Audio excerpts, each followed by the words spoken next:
ऊर्जा इथून ऊर्जावरून ब्रह्मांडातून येते ती पाण्याच्या स्वरूपात असते, लिक्विड फॉर्म मध्ये असते.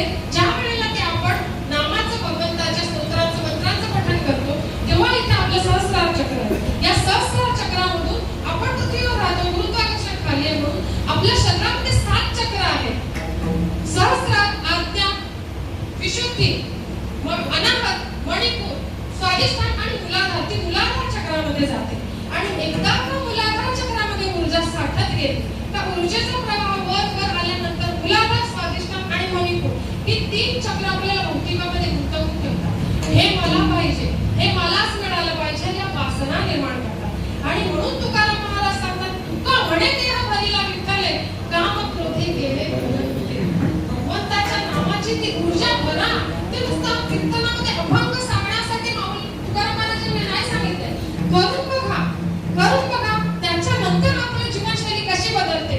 कारण बोलायला उभी नाही राहिली, पण जे भगवंत मी संतांनी सांगितलं की नामस्मरण करावं, त्या जयघोष केला, तर असं मला वाटलं की करून बघावं, करून बघावं. आणि एक वेळ पांडुरंगाला असं सांगितलं की पांडुरंगा, आता तुझ्याशिवाय मला काही कोणीच नाही रे, तूच मला तारणार. आणि इथे आलं काय घेऊन येतो आपण, काहीच घेऊन येत नाही आणि काहीच घेऊन जात नाही. इथे आले कमरेचा करकोटा सुद्धा बरोबर जात नाही, सगळं इथेच ठेवून जात.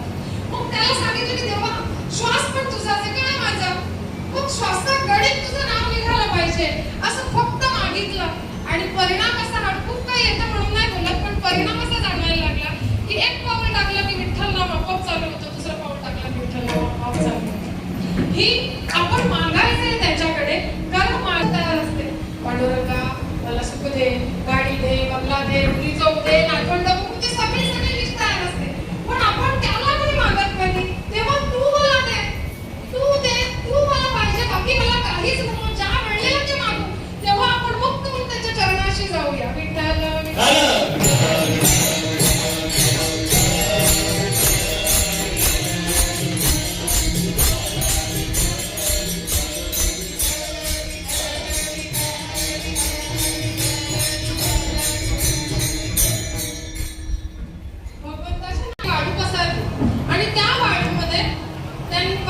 विशिष्ट मंत्रांचे, नामाचे, मंत्रांचे फ्रिक्वेन्सी ध्वनी ऐकवल्या.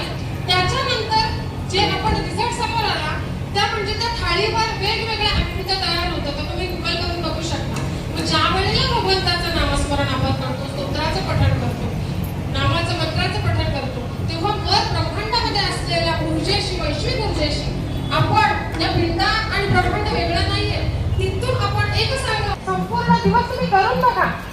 नाम इतकं भरलं ना मनामध्ये की ते सहज जनावरांच्या दळीला कांडीला त्याला वेगळी आठवण नाही करून द्यायला लागत, ते सहज चालू होतं. एकदा भगवंताला सांगितलं की पांडुरंगा, तुझी कृपा पाहिजे, तुझं नाम मुखातून निघालं पाहिजे आणि त्या पद्धतीने आपण मागायला पाहिजे. त्याच्याकडे मागितल्यानंतरच तो देतो ना, मागणार नाही तर कसं मिळणार आपल्याला. मागायचंय, मागितल्यानंतर वेगवेगळ्या साधना, वेगवेगळ्या योगा साधना आयुष्यामध्ये आला, कारण त्याला आपल्याला माहिती, आपल्याला इथून तिथपर्यंत एवढंच दिसतं आणि आपण जरी झोपेत असली तरी ते नाम आपोआप चालू होतं. त्याला वेगळी मेहनत घ्यायला नाही लागत. पूर्ण शरणागती आपण पत्करायची आहे. मग भगवंताचं नाम घेतल्यानंतर त्याला पत्त काय, तुझ्या नामाचा इतका माळा जप मी रोज करेन असा संकल्प जीवनात उतरावा. का संकल्प करावा, तर संकल्प ज्या वेळेला आपण घेतो, आपण बघतो की कोणतंही शुभ कार्य असतं की म्हणजे आपल्याकडून हातात पाणी देतात, तांदूळ टाकतात, फुलं टाकतात आणि सांगतात बोला म्हणा मम आत्मना श्रुती स्मृती पुराण होतं, सगळं म्हणतो आपण, सगळं संस्कृतमध्ये म्हणतो. तेवढं आपल्याला कळतं नाही, कळत माहिती नाही.